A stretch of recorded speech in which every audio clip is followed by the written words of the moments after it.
avec vous sur Sud Radio avec Florence Berthoud, maire du 5e arrondissement de Paris. Bonjour Florence. Bonjour. Alexis Poulain, bonjour Alexis, journaliste, directeur de la publication du Monde Moderne, éditorialiste sur Sud Radio. On vous retrouve tous les mercredis matins dans le Grand Matin Sud Radio. Frédéric Dabi, directeur général de l'IFOP. Bonjour Frédéric. Bonjour Valérie, bonjour ça va à tous. un petit peu reposé Oui, modérément, ça va. Bonne nuit quand même. Votre dernier livre, La Fracture, est paru aux éditions Les Arènes. Et Sophie de Menton, chef d'entreprise, présidente du mouvement éthique et auteur de La France sans dessus-dessous aux éditions Erol. Vous l'avez envoyé au président de la République, votre livre ? Mais bien sûr. Ah bon, il vous a répondu ? Bien sûr, 2 fois. Bon, jamais 2 fois parce qu'il n'avait pas répondu la première fois. Je me dis c'est vertu. Et Alexis Collère aussi. Ah, très bien. J'espère qu'ils en tireront. Si Alexis Collère a répondu. Ouais. Ils en tireront des leçons. On va revenir sur ce défilé militaire russe qui est diffusé à la télévision française. Est-ce que c'est une bonne chose d'avoir diffusé ce défilé ? Alors, j'ai regardé un petit peu ce matin, c'est BFM en particulier, avec tout de même des gens un peu critiques en plateau pour compenser le reproche qui leur était fait. Macron 2, cérémonie d'investiture, discours du président, qu'en avez-vous pensé ? Et puis un point législatif, puisque Frédéric Dabi est là, avec hémorragie contrôlée chez les LR, dissidence à gauche et Marine Le Pen qui lance sa campagne. On commence avec vos coups de cœur, vos coups de gueule. Commençons avec la culture. Et vous, Florence Berthoud et Cocorico, et on n'est jamais mieux servi que par soi-même. Oui. Enfin, c'est servi que par soi-même. C'est dans mon arrondissement, certes. Mais ce n'est pas quelque chose dont je suis à l'origine, même si j'ai accompagné côté mairie. C'est la réouverture absolument imminente de cet extraordinaire musée de Cluny, dont je salue d'ailleurs la directrice Séverine Lepage, qui a fait un boulot avec ses équipes absolument extraordinaires, qui va être totalement modernisé. Je rappelle que c'est quand même le seul musée national consacré au Moyen-Âge, et il y a des pépites qu'on va voir sans doute d'une manière beaucoup plus moderne. La Dame à la licorne, la Rose d'Air et la Dame à la licorne, avec tous ces mystères, parce qu'en fait c'est absolument incroyable. Des centaines et des centaines de spécialistes se sont penchés sur la Dame à la licorne, et elle garde toujours ces mystères. Il y aura un café, enfin ça va être aussi un véritable lieu de vie, et ça montre aussi que les musées, la culture qui se réinvente, qui se modernise, qui est capable de créer des lieux de vie, eh bien c'est une culture pour tous. Et c'est ça que je promets. Et puis Puis il y aura aussi la Rose d'Or. Vous savez, la Rose d'Or, c'était un ouvrage d'orfèvrerie que le pape offrait une fois par an à un fidèle entre les fidèles, et c'est un petit. Il a été fermé combien de temps, le musée ? C'est un petit budget, à peu près 20 mois. Alors la Covid est passée par là, et puis il y avait quand même eu une première ouverture, sur juste les espaces d'accueil, qui étaient tout à fait renouvelés, eux aussi, que nous avions inauguré avec la ministre de la Culture de l'époque. Donc il faut y aller à partir du 12 mai, d'ici la fin de la semaine, c'est ça ? J'y serai évidemment jeudi, et il y a beaucoup de médiations, des choses formidables. On viendra au musée de Cluny, il faut toujours... Cluny-Sorbonne. Voilà. Et côté de la place... Qui est en travaux, à côté de la place vous foutre un bazar encore ? Non, pas trop. C'est un Maubert qui a le bazar, c'est un Maubert qui sont en train de tout changer. C'est parisien, mais c'est parisien. Oui, non, mais c'est d'autres raisons. Nous y reviendrons. Il y a des bons travaux, et il y a des travaux néfastes. C'est à côté de la place, vous savez... Pas loin de la Sorbonne. C'est à côté de la place Painlevé, où nous avons inauguré un petit square en l'honneur de Samuel Paty. Frédéric Dabi, coup de cœur. Je vais rester dans la culture, mais plus la culture de la chanson française, puisque le 11 mai, c'est les 70 ans du chanteur Renaud, le chanteur énervant, et il vient de sortir, alors qu'on le pensait à la retraite, à l'île sur la Sorgue, un 18e album qui s'appelle Métèque, qui est un hommage au patrimoine. Métèque. Il reprend la chanson, on va peut-être l'écouter, on l'a écouté tout à l'heure. Voilà, qui arrive là dans le 5e, vous savez. Parce qu'il venait à la pétanque.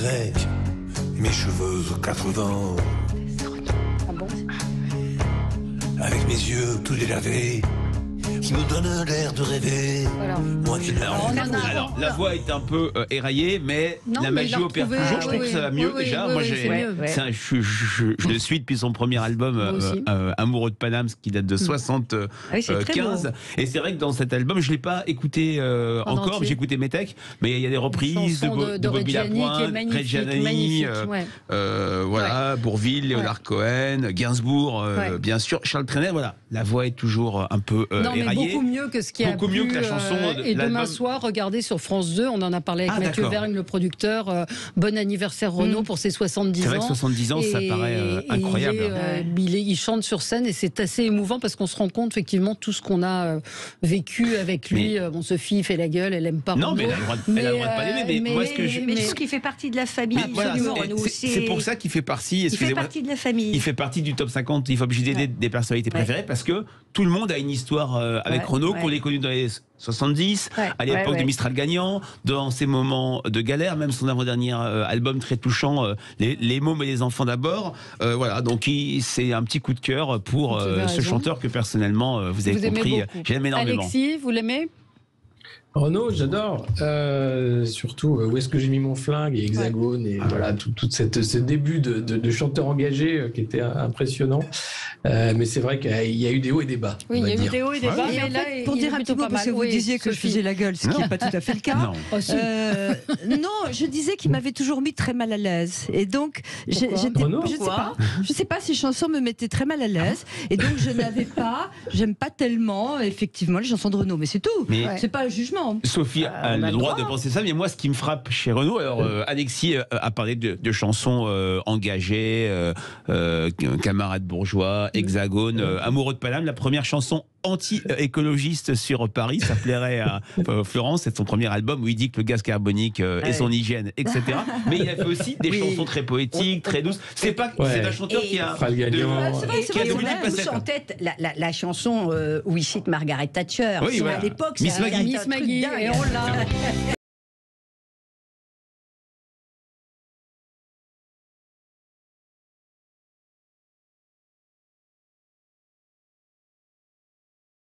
Une ode aux femmes, et c'est pas seulement une chanson anti-Thatcher. C'est pas une chanson. Toutes les femmes sont formidables, sauf Madame Thatcher. Peut-être Madame Thatcher, absolument. Peut-être, je n'étais pas contente. Donc, allez-y, vous n'avez pas vu le film avec Meryl Streep. Écoutez cet album, très bel album, et je trouve qu'il a retrouvé quand même un peu de sa voix. Ça va mieux. Sophie, un coup de gueule. Alors là, je vais vous faire déchanter. Je suis pas très romantique. C'est un coup de gueule un peu contre le patronat. Ah bah alors. Voilà, tout va à volo là. La France sans dessous. Parce que je trouve que on laisse dire et on laisse passer des programmes, en particulier de Mélenchon évidemment, et de cette gauche que je respectais, plus respectable, c'est le plat de lentilles.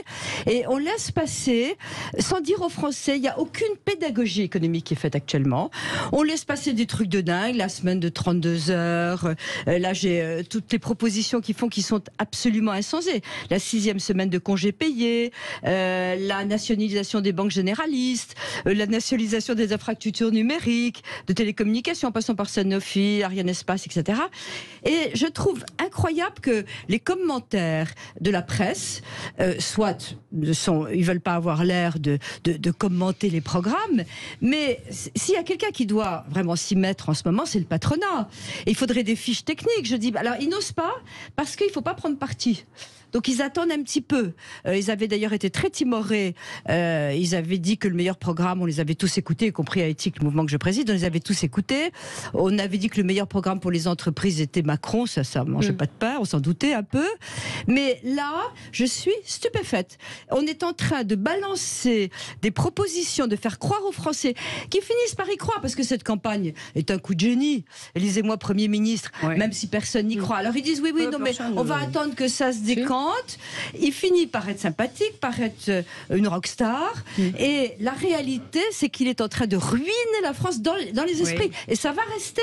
Alors, je peux dire quelque chose à Sophie vous allez y revenir. Parce que c'est très très important. Alexis voudra réagir certainement. À tout de suite. Les débats avec vous sur Sud Radio, avec aujourd'hui Florence Berthoud, maire du 5e arrondissement de Paris, Alexis Poulain, journaliste, directeur de la publication du Monde Moderne, également éditorialiste sur Sud Radio, c'est le mercredi matin, Frédéric Dabi, directeur général de l'IFOP. Votre dernier livre, La Fracture, est paru aux éditions Les Arènes, et Sophie de Menton, chef d'entreprise, présidente du mouvement éthique, et vous avez publié La France en dessus-dessous aux éditions Erol. On va parler de ce défilé militaire russe diffusé sur BFM qui a suscité une certaine polémique. Macron 2, cérémonie d'investiture, discours du président, qu'en avez-vous pensé? Et puis le point législatif, on continue. Alors on revient sur ce que Sophie disait, parce que Florence Berthoud voulait répondre, et je pense qu'Alexis Poulain également, peut-être aussi Frédéric Dabi, sur le manque de pédagogie économique sur le programme de Jean-Luc Mélenchon. Oui, en deux mots. D'ailleurs, on discutait hors antenne avec Sophie. Elle disait le patronat, mais là où le bas blesse, c'est en matière, c'est la pédagogie, donc c'est les manuels. Voilà. Il n'y a pas d'enseignement d'économie générale, sauf quand on est dans la filière. Or, pourquoi les littéraires en particulier, mais pas que, tout le monde n'aurait pas un enseignement d'économie pour qu'on apprenne les bases. Et je disais hors antenne, si on demande à un jeune, et même de 20 ans... Et même un vieux. Et même un vieux, chère Sophie. Non, mais le chiffre d'affaires, la valeur ajoutée, voilà, le bénéfice, etc. Alors, n'allons pas sur les dispositifs fiscaux, parce que là, on s'y perd. Il faut dire que ça change tellement souvent que ce qui est vrai le matin ne l'est plus le soir. Mais il faut absolument qu'il y ait un enseignement d'économie. Je précise juste pour dire que je suis entièrement d'accord, et vous avez raison, il faut cet enseignement économique et objectif en classe. Les manuels ont été revus, il y en a qui sont stupéfiants des informations, mais puisqu'on est en pleine période, les Français sont réceptifs. Je pense que comme le boulot n'est pas fait, il faut que le patronat s'y colle et analyse. Alexis. Au-delà du patronat, je pense qu'il y a aussi une faillite politique majeure. Enfin là, il faut voir que Bruno Le Maire nous promettait les 30 Glorieuses avant le deuxième tour. On apprend que le déficit commercial de la France a été record en mars, avec 12 milliards sur un mois, plus de 100 milliards sur un an. C'est 600 milliards de dettes, c'est l'inflation qui n'est pas maîtrisée. On voit bien que de toute façon, avec les tenants actuels de la doxa économique, ça ne fonctionne pas. La France est majoritairement endettée, l'économie ne repart pas, l'inflation n'est pas maîtrisée. Je ne vois pas quelles vont être les recettes miracles qui vont être suggérées. Alors après que Jean-Luc Mélenchon et la NUPES jouent le Front populaire et fassent rêver avec des semaines de vacances en plus, avec de la redistribution, c'est exactement la même chose. Mais il faut savoir que le Front populaire de Léon Blum n'a même pas réussi à l'époque à nationaliser la Banque de France. C'était un des projets qui a fait d'ailleurs chuter ce Front populaire.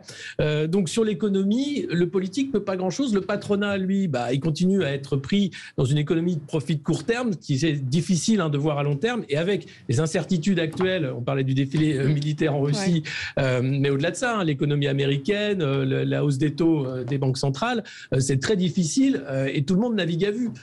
Donc il n'y a pas vraiment de recette miracle. Alors faire rêver pour être élu, c'est de bonne guerre, et surtout quand la NUPES essaye de jouer le Front populaire. Ouais, mais c'est une mauvaise guerre. Vous voyez des auditeurs, Chris nous dit mais non, la baronne était heureuse, tout allait très bien, maintenant les vilains se réveillent, c'est terrible. C'est la marquise, c'est pas la baronne. Son programme économique a été validé par 15 experts, et c'est vrai que vous l'avez décortiqué dans un article, il y a des choses qui ne tiennent pas la route, qui sont impossibles économiquement à mettre en place. Et même l'Europe interdirait. Oui, mais attention, il y a la désobéissance à l'Europe. Oui, c'est ça, il y a la désobéissance. Cette alliance des gauches. Absolument. Frédéric, reste à voir le degré de désobéissance, mais clairement, ça fait partie de la latitude, parce qu'aujourd'hui, il n'y a aucun programme qui peut aller contre les traités européens en réalité.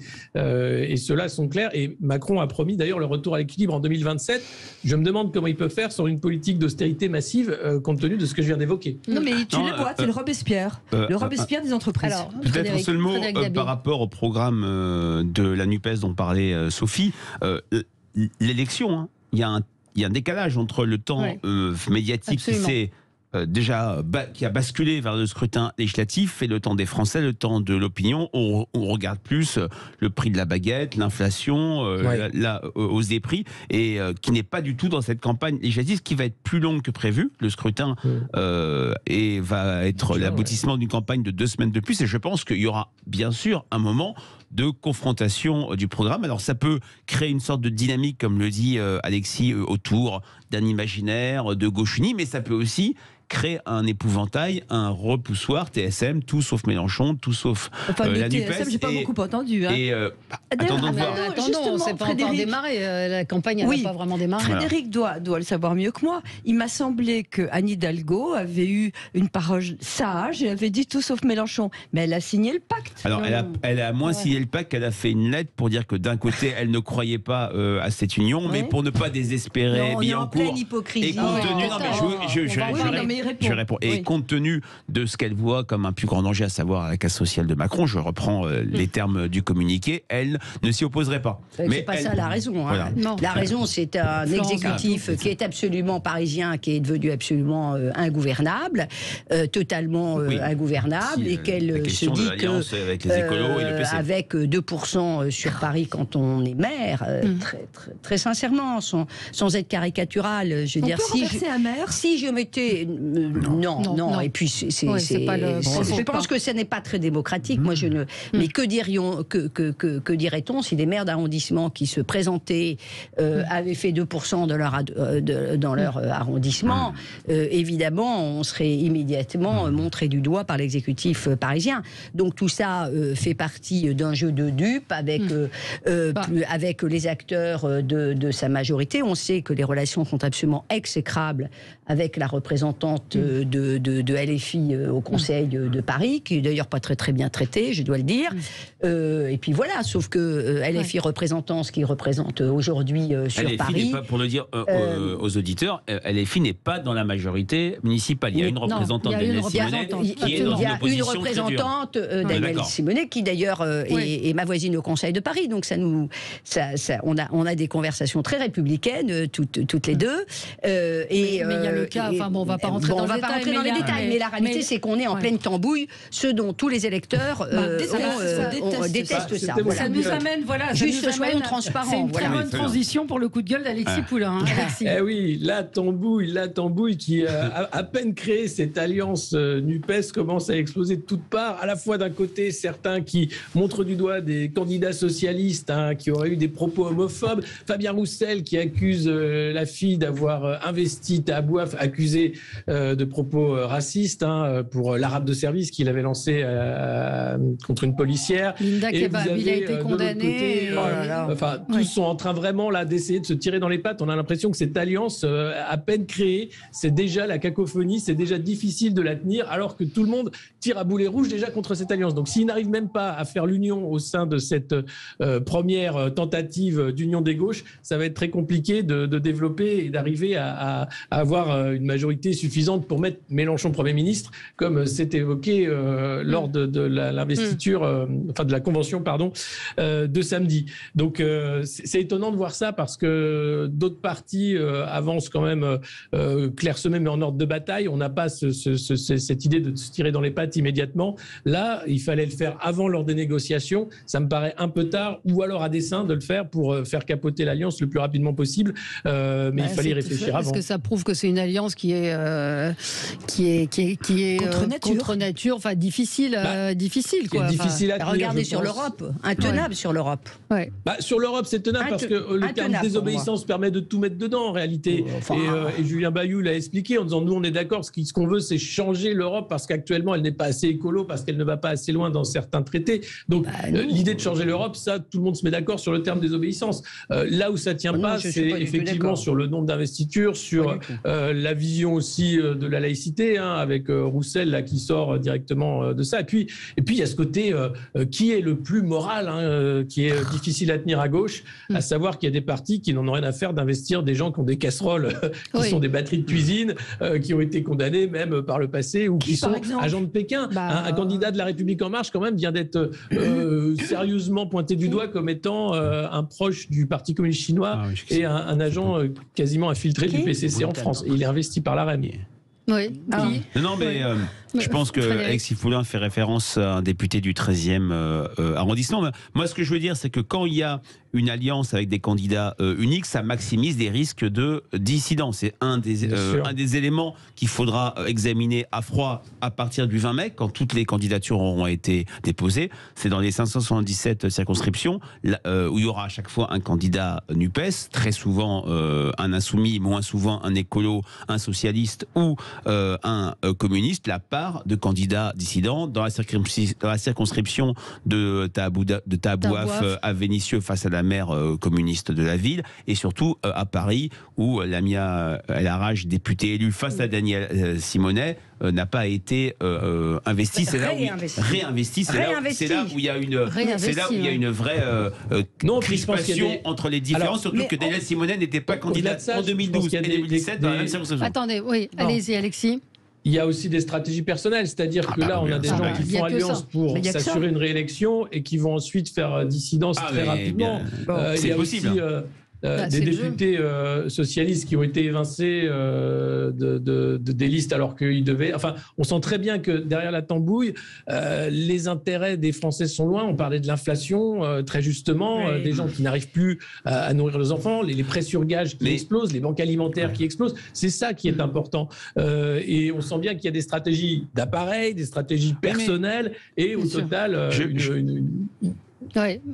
J'entends le terme tambouille d'Alexis, petit arrangement, enfin politicien, ça fait aussi partie du jeu électoral à une élection législative, c'est tout à fait normal. Déjà, c'est très intéressant par rapport à 2017 où la gauche avait conclu aucune alliance, et même les insoumis avaient voulu flinguer le Parti communiste en mettant des députés, des candidats partout.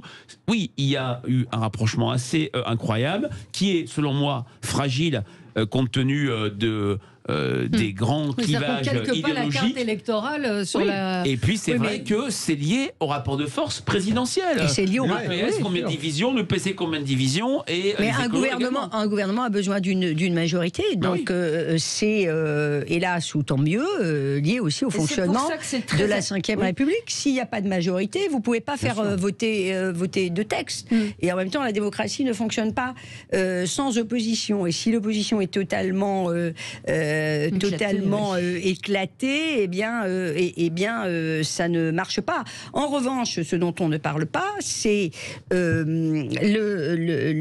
la difficulté de plus en plus prégnante pour les parlementaires d'avoir un ancrage local. On a voulu nettoyer, soi-disant, les écuries d'Augias sur le terrain du cumul des mandats. Et c'est vrai qu'il y avait des excès. Mais alors, on est passé d'un excès à un autre excès. Moi, je fais partie de ces élus qui assument d'être favorables à une forme de cumul des mandats. Et je trouve notamment qu'en France, un maire, alors peut-être pas les maires des très grandes villes, mais qu'un maire ne puisse pas avoir de fonctions parlementaires, eh bien, c'est une erreur politique majeure, absolument majeure. D'abord parce que les Françaises et les Français, ils viennent voir un élu, certes, pour parler des sujets nationaux, mais ils viennent voir aussi un élu pour le terrain. Voilà, pour le terrain, les commerces qui marchent pas. D'ailleurs, le président de la République aurait été maire donc ça, c'est un problème. Ça aurait été pas mal. Mais là, il va falloir corriger cet excès. Tout ce qu'on dit sur cette tambouille entre guillemets, elle est également très inquiétante au niveau du président de la République. On vient d'élire un président de la République qui vient de prendre ses fonctions. Et on ne sait rien. On est dans un. Enfin, je veux dire, on ne sait pas qui va y avoir comme Premier ministre. Donc, on ne sait pas à quelle sauce on sera mangé. Je suis désolée, mettre un Premier ministre de gauche pour tout le monde de l'entreprise, pardonnez-moi. Mais on a quand même 4 millions d'entrepreneurs, les commerçants, etc. C'est tous des entrepreneurs. C'est inquiétant. C'est pas le communisme non plus. Non, mais attendez, entre le communiste et la gauche, elle nous a donné les 35 heures, elle nous a donné des nationalisations, elle nous a donné. Elle n'est pas favorable à ça. Non, mais. On va parler de Macron dans un instant. À tout de suite. Les débats avec vous sur Sud Radio jusqu'à midi. Parlons de ce défilé ce matin, ce défilé à Moscou. Fallait-il le diffuser à la télévision française? C'est BFM qui a décidé de le diffuser. LCI également, mais pas en continu, alors que BFM a montré les images en continu. Vladimir Poutine, donc, qui a présidé ces célébrations du 9 mai, date de son traditionnel défilé militaire sur la place Rouge. Il a dit ce matin, l'OTAN se rapprochait de nos territoires. Ainsi, petit à petit, la menace inadmissible pour nous planait au-dessus de nos frontières. La Russie a tout fait pour repousser à titre préventif l'agresseur. Est-ce qu'il fallait... Alors Sophie, vous avez fait un tweet ce matin. Vous êtes scandalisée de la diffusion de ce... Alors, scandalisée. Je pose la question, je mets un point d'interrogation. Parce qu'on est dans un pays où la liberté d'expression et la liberté de la presse existent. Tiens, je me suis fait virer de LCI pour cette question-là parce que j'avais écrit un article disant est-ce qu'on doit repasser les gilets jaunes en boucle toute la journée, avec éventuellement un gilet jaune qui se fait casser la figure? Est-ce qu'on peut donner les prochains rendez-vous toute la journée? Il y a eu une période gilet jaune où la presse était tellement asphyxiante que j'ai posé la question. Ils m'ont dit vous attaquez votre boîte. Bien, le sujet est clos, même topo, pour finalement... C'est News BFM, c'était pareil. Je comprends, là c'est BFM, je comprends qu'on veuille informer, je comprends que c'est absolument fondamental actuellement qu'on sache un peu ce qui va se passer sur la place rouge, entre guillemets. Mais est-ce que retranscrire cette désinformation, car ça va être immense comme désinformation, il y a des gens qui sont un peu pro-Poutine. Est-ce que retransmettre ça, donner cette impression de force de la Russie, j'en sais rien. On a supprimé, on a fermé la télé russe à Paris, qui n'avait que des journalistes français et qui était d'ailleurs pas une désinformation. Oui. Mais je me pose la question, ça me paraît... Alors, je me pose la question, je trouve ça violent. C'est quoi? Je me suis posé la question, mais je trouve que c'est de l'information. Oui, moi, il y a des journalistes qui sont sur le plateau et qui... Tout à fait d'accord. Ils sont sur le plateau, c'est bien, mais si ils se taisent pendant toute la cérémonie. Non, c'était entrecoupé de commentaires mais après on peut se poser la question sur la démonstration de force, sur ça m'a un peu inquiété. Oui. Non, moi je suis de votre avis, Valérie. J'ai pas vu du tout l'émission. Non, moi non plus. Pas disponible. Moi j'ai regardé ce matin. Mais voilà, si c'est pendant une heure, les images sont le moins de commentaires, ça peut être gênant. On se souvient d'un meeting de la droite radicale avec Marion Maréchal où elle avait été laissée seule sans commentaire. S'il y a du commentaire en plateau pour remettre en perspective, qu'est-ce que c'est que le 9 mai? C'est l'anniversaire de la victoire de la Grande Guerre patriotique avec 26 millions de morts soviétiques. Et pour autant, aujourd'hui, c'est pas ça. Hein, oui. Pour autant, on a aujourd'hui une nazification de la guerre où Poutine traite les Ukrainiens de nazis. Zelensky dit que les nouveaux nazis, ce sont les Russes. C'est une manière d'expliquer, de remettre une inversion de valeur incroyable. Donc, dans ce cas, ça peut être intéressant. Donc, j'espère que les chaînes d'information, et j'ai confiance dans la chaîne avec laquelle je travaille, LCI, où il y a des très bons commentateurs, notamment Didier François, des événements en Ukraine, pour faire ce travail de critique, de lecture critique de cet événement, qui est un événement important. Et on oublie comme en 2015, l'opinion publique russe, parce qu'elle est quand même mesurée dans des sondages, avait été choquée de l'absence de la France et des principaux pays européens à la cérémonie d'anniversaire du 70e anniversaire Est-ce que de les la gens victoire. vont pas tout... Je comprends très bien, et c'est vrai. Est-ce que les gens vont pas tout mélanger? Et c'est tellement tendu actuellement on ne sait pas ce qu'il va annoncer. Est-ce qu'il va annoncer des menaces nucléaires, etc. Je trouve que là où je suis entièrement d'accord, il faut que ce soit hyper commenté, même coupé, expliqué, objectif. Alors, Alexis Poulain, je donne après la parole. C'est bien d'avoir l'information, c'est ça aussi, c'est d'avoir accès à toute l'information. Je pense que la censure n'est pas une bonne réponse. Donc que des chaînes françaises coupent cet événement, heureusement. Sinon, ce serait quoi? Qu'on se coupe de toute une partie du monde, qu'on ne veut pas savoir ce qui s'y passe et qu'on passe à autre chose. Alors là, c'est dangereux pour l'information, justement. Donc non, il y a dit qu'il fallait le supprimer. Je me posais la question. Oui, sur la pub qui était faite. Il y a aussi de dingue. À partir du moment où quand même c'est un événement majeur compte tenu du contexte international, on se dit qu'est-ce qui va se passer. Finalement, le discours n'annonce rien de particulier. On voit Poutine qui est debout, qui marche, qui a l'air en meilleure forme que la dernière fois qu'on l'a vu s'agripper à un bureau. Voilà, c'est de l'info. Ça permet de voir aussi les personnes qui étaient présentes à ce moment-là, et je vois pas où est le problème, puisque c'est un événement important dans le contexte actuel en plus. Donc c'est même du devoir des chaînes d'info de le couvrir. Il n'y a pas de procès à faire par rapport à ça. Oui. Florence Berthoud? Oui, je suis tout à fait d'accord. Modulo qu'il faut des commentaires évidemment très éclairés.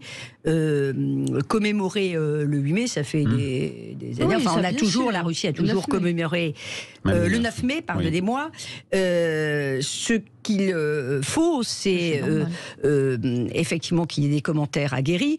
Il faudrait d'ailleurs que sur le plan historique, on cesse de verser dans cette espèce de panégyrique autour de l'allié russe sauveur, un peu blanc comme neige.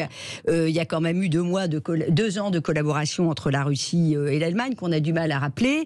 Et puis, on en parle un peu maintenant, fort heureusement, avec des viols, avec des soldats aussi russes qui étaient envoyés vraiment à l'abattage, comme nous, le chemin des dames, pendant la Grande Guerre. Donc, moi, je pense que c'est effectivement très important. La question, ça va être post-défilé et post-discours de Poutine. Moi, j'avoue, j'ai pas regardé. C'est pas visiblement. Il n'a pas dit grand-chose. Oui, je pense pas que les analystes disent qu'il avait très peu d'inspiration. Alors, est-ce que c'était de la lassitude, de la fatigue ou une stratégie qu'on ne connaît pas? En tout cas, ça ne semble pas. On n'imagine pas Poutine ne disant pas grand-chose uniquement parce que il est fatigué. Je pense que si il a envie de passer à d'autres étapes, des armes tactiques nucléaires sur des zones non peuplées, par exemple, ce qui fait peur à tout le monde, c'est évidemment pas le jour du 9 mai qui va aller annoncer ça à la population. Si il donne un blanc-seing à la cybercriminalité contre l'Occident, c'est évidemment pas le 9 mai qui va le dire. Et s'il lance des missiles contre nos satellites, c'est évidemment pas le 9 mai qu'il va le dire. Donc je pense que c'est important aussi. Oui et non, on a pensé qu'il pouvait. Il n'était pas impossible qu'il dise qu'il déclarait la guerre, parce qu'il n'était pas en guerre pour l'instant. Non, oui, certes, mais toutes les armes, l'artillerie, il va faire une démonstration l'artillerie sans mauvais jeu de mots qu'il va utiliser, je pense que c'est pas lors d'un grand discours comme ça. Il le dira. Si, mais je veux dire, c'est pas ce jour-là. On en faisait le 9 mai comme une date redoutable, où il risquait d'y avoir une déclaration de 3e guerre mondiale. C'était peut-être moins ça que le 9 mai, il voulait annoncer des nouvelles positives sur la victoire possible. Il l'a pas fait. Ça montre aussi l'enlisement de l'armée russe en Ukraine. Ça reflète bien ça. L'armée russe et les 30 armées de l'OTAN qui sont là. Alors, une auditrice nous traite de censeur autocrate. Je voudrais juste lui. Autocrate, c'est pas mal, c'est intéressant. Je voudrais juste lui. Autocrate, c'est un peu en dessous de la vérité. Sophie est autocrate. Sophie est très. À côté même totalitaire.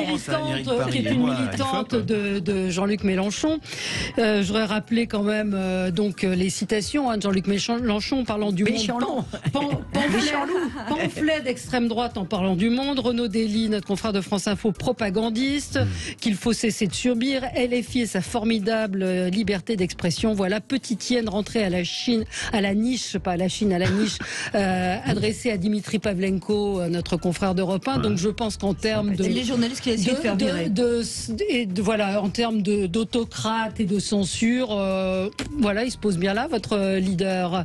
Allez, on se Merci à l'équipe d'avoir dit que j'étais autocrate dans cette émission. Les débats avec vous, avec Florence Berthoud, Alexis Poulain, Frédéric Dabi et Sophie de Menton. Alors, samedi dernier, Emmanuel Macron a été investi pour son second mandat après sa victoire du 24 avril. La cérémonie s'est déroulée dans la salle des fêtes de l'Élysée. Emmanuel Macron dit qu'il sera un président nouveau pour un mandat nouveau. Il a affirmé qu'à l'heure où les Français me confient, dit-il, à nouveau la plus haute charge, la conscience de la gravité des temps m'accompagne de retour. Je ne vais pas tout vous faire. Vous avez pensé quoi, Florence Berthoud? Il y avait un petit côté Versailles quand même dans cette cérémonie où chacun quémandait du regard, un regard du président de la République, une main tendue. Ça a toujours été comme ça. Non, écoutez, ça a toujours été comme ça. Ne réécrivons pas l'histoire. C'est peut-être le lien finalement. Justement, on l'a réécrit. l'a réécrit, Sophie. Mais c'est vrai que parfois, allez, ayant un regard un tout petit peu critique, il y a un petit côté, effectivement, dans notre belle 5e République, un lien un peu avec de courtisanerie avec les temps du roi Soleil. Mais moi, je retiens une chose qui me paraît être importante, voire fondamentale, si elle est suivie des faits. Je vais être un peu critique en disant enfin suivi des faits. C'est le tournant qu'il annonce, qui est de léguer une planète plus vivable, parce que oui, comme disait Chirac en 2002, la planète brûle et on regarde ailleurs, mais c'est peut-être banal ce que je dis, mais c'est tellement vrai, et ça a des conséquences économique absolument incroyable, cette affaire qu'on ne veut pas, qu'il faut qu'on saisisse à bras le corps. Franchement. Et je pense que c'est le sujet majeur de ce 21e siècle, et qu'on arrête d'opposer l'entreprise et l'entreprise, l'économie et l'écologie. Je pense que l'économie et l'écologie doivent, en ce 21e siècle, aller totalement de pair. Oui, alors, oui, entièrement d'accord. Je pense que d'ailleurs les progrès viendront des entreprises. Je fais un colloque sur le recyclage. On fait pousser des plantes maintenant sur des déchets. Je veux dire, avec des immeubles en hauteur. Le progrès qui fera que l'écologie va triompher viendra des entreprises. Les plastiques recyclables, etc. Mais on ne fait pas appel aux entreprises. Et des citoyens. Et on n'en parle pas. Le président n'a pas cité dans son discours le terme entreprise. C'est l'État qui est tout puissant et qui décide de tout. Et moi, je suis quand même les bras ballants d'un président de la République que par ailleurs j'apprécie assez souvent, mais pas tout le temps. Mais pas tout le temps, et qui ose dire qu'il promet une planète. Non, mais je rêve. Alors d'abord, il peut pas promettre la planète. La promesse sera pas tenue. La France plus vivable. Et la Chine, ça suffirait, la France. L'Inde et la Chine, n'en parlons pas. Et ensuite, il faudrait quand même le dire qu'on est les meilleurs élèves, que la France marche bien. Arrêtons de nous flageller. Mais il ne s'agit pas de flageller. Moi, c'est pas ce que je dis. Je dis il faut passer à la phase action. Enfin, voilà. On est bon élève, donc qu'est-ce qu'on se flagelle quand écoutez, même. Mais si on est bon élève. Écoutez, il y a un dicton populaire qui dit que les turpitudes du voisin n'excusent pas les vôtres. Moi, je vois comme maire la gabegie permanente des institutions publiques. On fait des travaux, on défait. Il y a une empreinte carbone, mais phénoménale. Alors ça, je suis d'accord. Phénoménale. Donc, on est bon élève. Moi, je ne sais pas si on est bon élève. Le pays, en tout cas, je pense que quand on est un élu responsable, il faut être dans l'action, dans le positif, certes, mais ne pas être dans le déni. Bon, donc ça va pas sur la planète, c'est une évidence. Mais si on regarde du côté de la Chine et de l'Inde, on fera rien, parce qu'on est bien meilleur élève que la Chine et que l'Inde. Ça, c'est une évidence. Pourquoi le président de la République une toute petite question. Est-ce que, par exemple, sur cette gabegie évidente des travaux, je vois Paris, les arbres qu'on déterre, qu'on replante, et la gabegie absolue du service public, on a l'impression qu'il y a la séparation des pouvoirs. Le président de la République peut dire ce qu'il veut. Est-ce qu'il a un pouvoir sur tous les travaux engagés, par exemple sur la capitale? Vous savez très bien que c'est la Chambre régionale des comptes et la Cour des comptes qui peuvent faire quelque chose et qu'on n'écoute pas. Alors, Alexis Poulain. De toute façon, sur le réchauffement climatique, on peut très peu faire à l'échelle d'un pays, à part de la gesticulation. Le GIEC, c'est mondial, mais ça va très peu loin. Regardez, on est encore, ça y est, en alerte sécheresse au mois de mai. On sait très bien que l'été va être très compliqué pour les agriculteurs. Et donc, je ne vois pas comment on peut maintenant faire des choses. Alors, à la marge, évidemment, la voiture électrique, les éoliennes, dont on enterre les pales, on ne sait pas trop quoi en faire. Le problème, c'est un modèle global de croissance finie, un modèle où il faudrait qu'on soit toujours dans une croissance avec toujours plus pour tout le monde. Non, l'écologie, elle est liée à la question du confort. C'est-à-dire qu'on n'est pas prêt à vivre avec moins de confort. Oui, avec la décroissance, c'est vrai. Mais ça, c'est terrible. C'est la clé. Mais c'est la clé. Et c'est une des clés, je suis tout à fait d'accord. Quand on dit ça, veulent un développement économique de leur région parce qu'elles vont avoir accès à la voiture, parce qu'elles vont avoir avoir accès au transport, à l'eau potable, etc. Tout ça, eh bien, ça coûte beaucoup au niveau écologique. pas que ça. Nous avons vécu notre la bel âge. garde-robe, refait toutes les saisons, ça etc. coûte trop cher de vivre comme nous et 9 milliards d'humains ne peuvent pas vivre comme un Américain ou un Européen. La question est là. Donc, le moins de confort, c'est la vraie question écologique. Est-ce que nous, enfants gâtés, on est prêts à moins de confort pour que certains aient plus de confort? Des milliers de personnes sont déjà prêts, je peux vous dire. Et Alexis, au-delà de ça, parce que c'est très juste, au-delà de ça, c'est le contraire aussi du pouvoir d'achat que les gens réclament en France. Non, c'est pas la même chose. Non, c'est pas lié au pouvoir d'achat, c'est vraiment le confort. Toujours plus quand même. Non, c'est l'idée de dire que vous allez avoir... Pas tous en même temps. Pas tous en même temps. Prenons le tourisme. Ce n'est pas du tout la même chose. Voilà, c'est pas nécessaire. C'est du plaisir.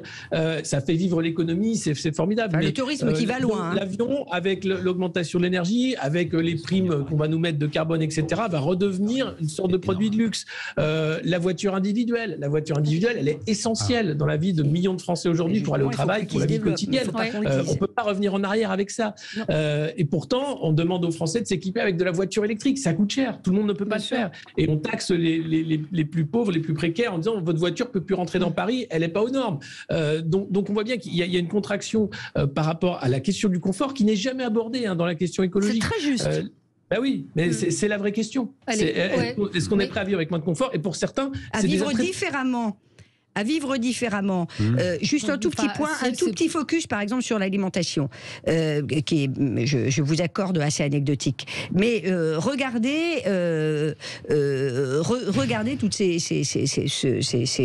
formes de commerce qui se développent, de liens directs entre l'agriculteur, le producteur et le consommateur. Moi, j'accueille chaque semaine dans ma mairie, c'est une goutte d'eau, bien sûr, dans l'océan, mais j'accueille des AMAP. Pourquoi? Parce que c'est une manière de consommer différemment. Les AMAP, ce sont des entreprises qui se développent un peu partout. Producteurs locaux qui viennent vendre leurs produits. Ça veut dire quoi? Non, mais je reviens à ça juste pour illustrer la question du pouvoir d'achat. Si on a ça, c'est une manière de vivre totalement différente. Parce qu'en fait, à l'arrivée, ça vous coûte cher, mais ça vous coûte cher à condition que vous consomiez différent. C'est-à-dire qu'effectivement, pendant l'hiver, vous aurez surtout des pommes de terre, du chou, etc. Donc ça veut dire qu'il faut cuisiner à l'avance, etc. Bon, et il faut avoir quoi, une soixantaine de partenaires de votre association. Donc il y a des endroits où ça marche très bien, parce que ça suppose qu'on soit proactive. Alors je vois Sophie qui monte, qui regarde les yeux au ciel, elle se dit vraiment la mer du 5e, ça va pas. Mais c'est une autre façon. Non, je me vois aller acheter à la mairie et faire cuire mon chou et j'ai un problème de temps, de personnes qui bouffera le chou. Mais bien sûr, c'est une autre manière. Mais pardon, mais il y a 40 ans, pardonnez-moi, il y a 40 ans, ça posait aucun problème de vivre comme ça. On est parti de l'investiture d'Emmanuel Macron pour le surconsommer, non mais consommer différemment. Ce sont des manières de vivre. Vous avez ceux qui le feront par contrainte, ceux qui parce qu'ils n'ont pas les moyens de faire autrement. Non, c'est par conviction que ceux-là les font aujourd'hui. Frédéric Dabi, pardon, sur cet argument de l'environnement annoncé par Emmanuel Macron, est-ce que ça a un sens?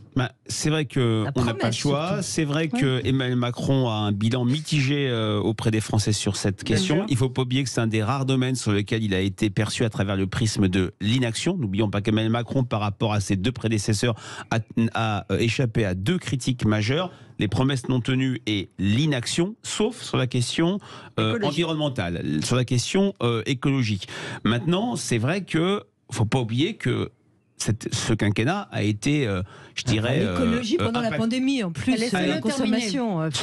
Ce quinquennat a été marqué... Enfin, plutôt, ce quinquennat commence après une campagne présidentielle où la question climatique a été complètement éclipsée, y compris chez les jeunes. Dans notre enquête IFOP à Nassège sur le vote des primo-votants, le pouvoir d'achat est arrivé en tête devant le climat. C'était lié au contexte spécifique que l'on connaît et qui n'est pas encore fini, mais voilà, je pense que la question, il ne faut pas oublier que ce qui a mis les gilets jaunes autour des ronds-points, les premiers gilets jaunes, c'était le travail qui payait mal et c'était la taxe sur les carburants. Maintenant, c'est vrai que le côté dont vient de parler Alexis, il est trop tard, ou bien c'est pas à nous de le faire, mais c'est les Anglais tirés les premiers, notamment chez les jeunes, ça ne fonctionne pas. Ça ne fonctionne pas. Les jeunes, ils polluent plus que tout le monde. Alors je veux dire, faut que non, mais attendez, nos jeunes, ils veulent. Nos jeunes sont exigeants. Ils ont raison. Mais quand on regarde, mais c'est pas vrai. La façon dont ils vivent, c'est pas vrai. Ça dépend lesquels. Ça dépend.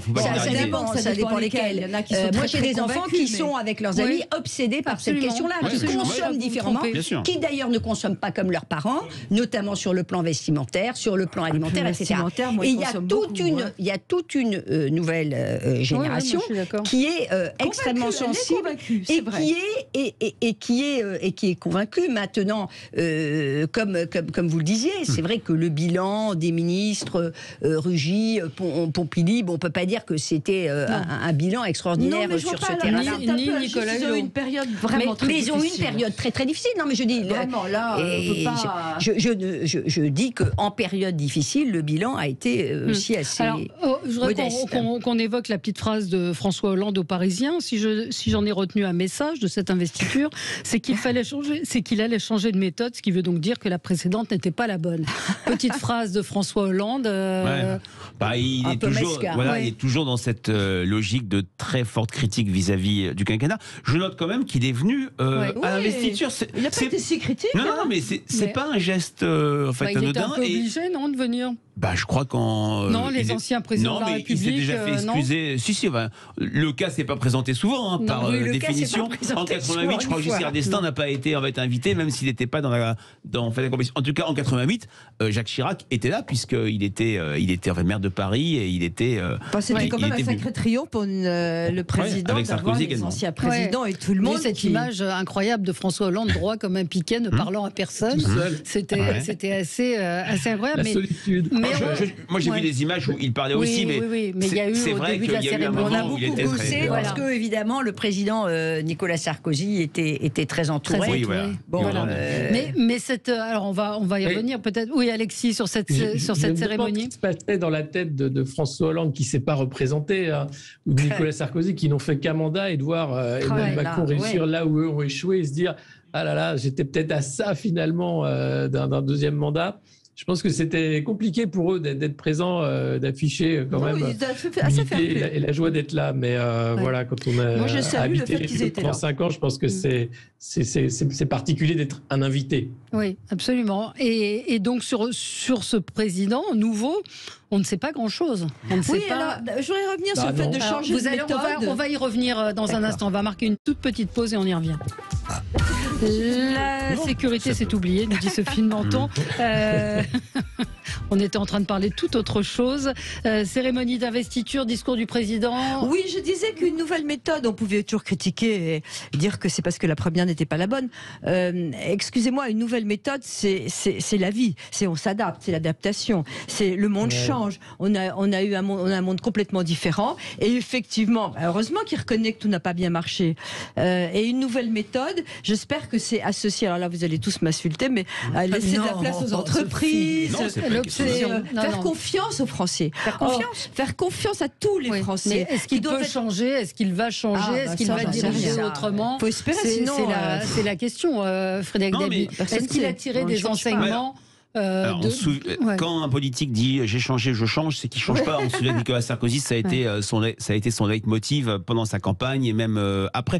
Ce qui est vrai, c'est qu'il y a une sorte de malédiction du deuxième mandat. On l'a vu pour François Mitterrand, pour Jacques Chirac, et très vite les mandats deviennent compliqués parce qu'il y a un niveau d'exigence de l'opinion et un désenchantement beaucoup plus fort. Maintenant, c'est vrai que Emmanuel Macron est reste, à mon avis, en position de force. Il ne faut pas oublier que la conséquence de cette élection présidentielle, c'est quand même plus que jamais un éparpillement de ses différents adversaires, une disparition des deux partis à l'échelle nationale, qui reste très fort à l'échelle locale, le PS et LR qui ont dominé la vie politique depuis le début de la Ve République, mais pour autant, il est attendu sur tellement de sujets. Et notamment les retraites. Les retraites qui peuvent être... N'oublions pas comme en 2007, Nicolas Sarkozy, l'UMP a perdu une cinquantaine de circonscriptions entre les deux tours sur la question de la TVA sociale, y compris Alain Juppé, il y a eu les mais là, on est dans un contexte, si je peux me permettre. difficile et notamment institutionnelle. Mais tout à fait. Parce que là, on est dans du quinquennat renouvelable qu'une fois. Oui, c'est la première fois que... C'est pas du tout la même chose. Donc on a un candidat. Moi, je suis convaincue. Je suis d'accord, Florence, mais ce que je voulais finir, c'est que François Mitterrand, en 88, on savait que ce serait son dernier mandat. Bah, bien sûr, Jacques Chirac s'était aussi intériorisé. Donc c'est très important pour Emmanuel Macron de ne pas apparaître très vite comme le président en fin de mandat. Connaissant sa personnalité, connaissant son autorité sur la majorité présidentielle, ça me paraît peu probable. Mais c'est vrai que le premier rendez-vous, je partage complètement ce que Florence Berthoud vient de dire, ça va être la question des retraites. Où il y a beaucoup de Français qui voient la retraite à 100 ans comme un acquis social, et la plupart des Français qui se situent dans une logique de der, c'est-à-dire à chaque réforme des retraites, on nous a dit c'est le dernier effort pour sauver le système, et on revient dessus année après année. En plus avec des réformes qui n'ont pas toujours été très compréhensibles. Personne n'écoute les solutions. C'était incompréhensible. Même moi, je me plongeais dedans. Mais on ne propose jamais les solutions alternatives, comme un an de mi-temps, comme on a fait plein d'études. Personne ne regarde. Travailler autrement. Sophie, bien sûr, ça, c'est important. Mais c'est pas ça qui va sauver le régime par répartition. Ça va aider à l'accompagner, mais il faut une réforme, on le sait très bien, une réforme totalement structurelle. Et qui évolue au fil des temps, parce que plus on vieillit, plus il faudra travailler plus longtemps. Donc il ne faut pas qu'elle soit bloquée, cette réforme. Mais il faut déjà... il y a déjà une solution qui a été calculée. Une réponse. Vous demandez à tous les gens qui partent à la retraite demain de travailler 3 mois de plus. Vous équilibrez déjà incroyablement le système au bout de 2 ans. Ministre.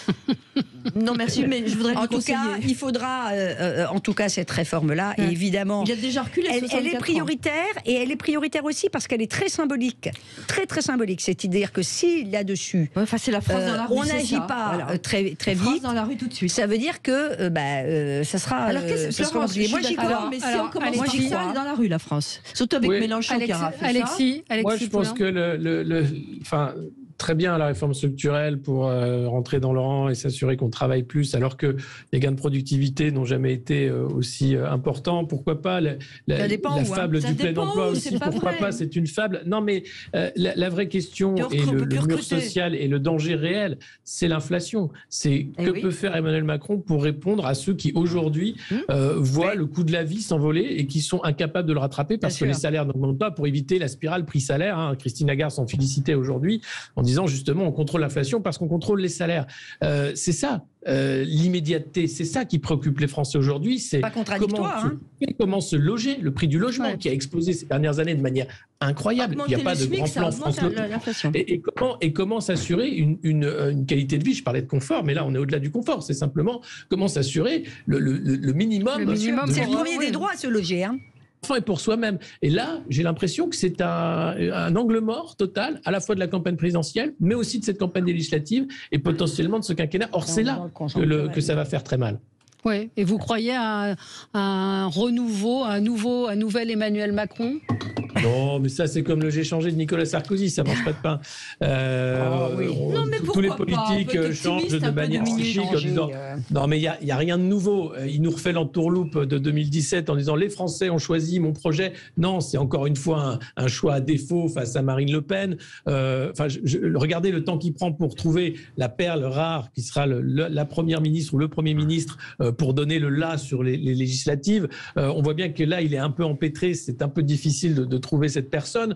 Et puis derrière, c'est business as usual. Beaucoup de paroles, beaucoup de discours, beaucoup de mise en scène. La réalité, le dur, c'est le plan d'austérité qu'il va devoir mettre en place pour assurer ses promesses de retour à l'équilibre et comment répondre à ces Français qui voient la précarité grandissante de leur situation personnelle et de celle de leurs enfants. Voilà. Alors moi, j'ai une chose dans laquelle j'ai confiance dans Macron. Macron, on peut dire ce qu'on veut. Il a des convictions, même si c'est en même temps et même s'il peut, mais l'époque est un peu en même temps. Il a des convictions. Il a vraiment envie de réformer. Je l'ai connu avant. Je connais un peu. Il a vraiment envie de réformer. Il ne sait pas forcément comment faire. Ça, c'est tout à fait clair. Il a envie de réformer. Il a envie de réforme. Et moi, j'ai envie que la période est tellement épouvantable que on dise pas dès le premier jour. De toute façon, il nous embobine, il fera rien. Voilà. Il n'est pas du tout impossible. Sophie a envie d'avoir envie. Ah oui. j'ai envie d'avoir envie. Johnny Hallyday maintenant. Non, mais moi aussi j'ai envie, mais j'ai envie d'un processus démocratique. J'ai envie qu'on fasse des réformes qui vont dans le sens de l'intérêt général. Mais il faut aller voter. Il faut aller à ce moment-là. Il faut aller. C'est par exemple, parlons d'une fiscalité juste, par exemple. C'est faire en sorte que la finance serve à l'économie réelle. Aujourd'hui, la création d'argent magique a d'abord servi au marché financier et pas à l'économie réelle. Le quoi qu'il en coûte, c'est un plan qui a aidé les entreprises pendant le Covid, certes, mais qui a endetté la France à hauteur de 600 milliards. Les salariés. Et on ne les a même pas retrouvés tellement ils étaient contents. Frédéric Dabi, on en reparle en septembre, Sophie. Non, ils ne sont pas revenus. Il y a beaucoup de salariés qui. 300 000 emplois. Pas tous, mais exagérez pas. N'exagérons pas, soyons un petit peu sérieux. Et même, on voit on fait beaucoup d'enquêtes, notamment le télétravail, beaucoup de salariés en reviennent et voient ça comme un poison délicieux parce qu'ils perdent le contact avec leurs collègues. Je parle bien sûr du secteur où on est dans des bureaux. À la campagne aussi. Oui, bien. C'est comme ça. Est-ce qu'il a vraiment du mal à trouver un Premier ministre, Emmanuel Macron? Je pense que j'en ai absolument aucune idée. Oui, parce que c'est la presse qui glose là-dessus, mais c'est pas du tout évident. Il y a un décalage de dingue, pardon de ce terme, entre l'impatience médiatique et une certaine indifférence des Français, plus intéressés par les questions de pouvoir d'achat et qui va moins se situer sur une logique de casting que sur une logique de résultat. Donc, bien sûr, ce mandat s'arrête le 13 mai. À partir du 13 mai, il y a toutes les chances que nous ayons un nouveau ou une nouvelle Premier ministre. C'est vrai que la seule chose, c'est que peut-être ce temps passé, ce temps un petit peu laissé en suspens, a peut-être favorisé des forces adverses, comme la France Insoumise, comme la NUP, qui a, si je puis dire, occupé, voire saturé le temps médiatique. Mais le temps médiatique n'est pas le temps de l'opinion. N'est pas du tout le même. Voilà. Et un gouvernement, c'est une affaire éminemment stratégique. Et puis, alors, question, est-ce que le Premier ministre aura le pouvoir qu'il devrait avoir? Parce que le Premier ministre devrait être celui dans la Ve République qui dirige. On a la réponse. Oui, non, mais ça, c'est important. Parce qu'effectivement. On a la réponse. On a la réponse, mais pas si sûr s'il prend un Premier ministre qui a des convictions de gauche, etc., qui peut remettre dans les brancards. Je sais pas. Le Premier ministre, on va pas faire un cours de droit constitutionnel, mais le Premier ministre, il est nommé par le président, voilà. Oui, mais en principe, c'est pas ça. Il devrait pas être un collaborateur. Non, mais il est nommé par le président. Pour appliquer la politique du président. Oui, c'est ça. Frédéric, vous avez fait des enquêtes, vous, ou pas des projections dans quelques jours, mais en tout cas, ce que l'IFOP ne veut pas faire pour l'instant, c'est des projections en sièges qui ne veulent absolument rien dire aujourd'hui, quand l'offre électorale n'est pas complètement connue et quand on ne prend pas en compte la spécificité d'un scrutin mixte, qui est un scrutin national, et il va bien sûr être impacté par la présidentielle, il y aura un effet de souffle, mais qui est aussi un scrutin local, où beaucoup de sortants vont peut-être résister à telle ou telle poussée de tel ou tel parti. Donc ça n'a aucun sens aujourd'hui de faire des... En tout cas, ça a une très très grande fragilité et peu de validité. Allez, on a fini pour aujourd'hui, on se retrouve demain, très bonne journée à l'écoute de Sud Radio.